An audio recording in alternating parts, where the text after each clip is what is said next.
এটাও যে এমনি বানানো যায় তোমাকেও আমি আজকে সেইটাই দেখামু গাইস। পাটি সাপটা পিঠা আমি বানামু আর কি।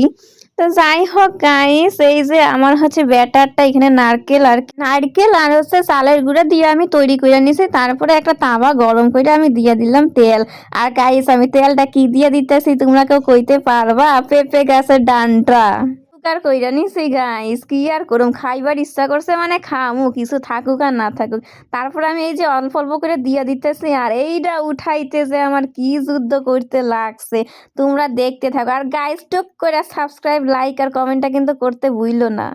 পিঠা বানাইতে যে কি পরিমাণ পরিশ্রম করতে হয় গাইস, তোমরা কেউ না বানাইলে বুঝতেই পারবা না।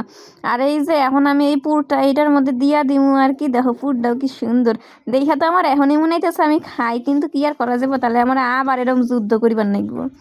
তারপরে এখন এই যে একটু অপেক্ষা কইরা এখন আমি শুরু করুম আসল খেলা। দেখো গাইস, এইটারে গুতাইতে গুতাইতে আমার এখন উঠাইবার না, একবার উঠাইতে উঠাইতে তো আমার আর কি করবো, আমার জান বাইরে গেল এমন অবস্থা। তোমরাই দেখো।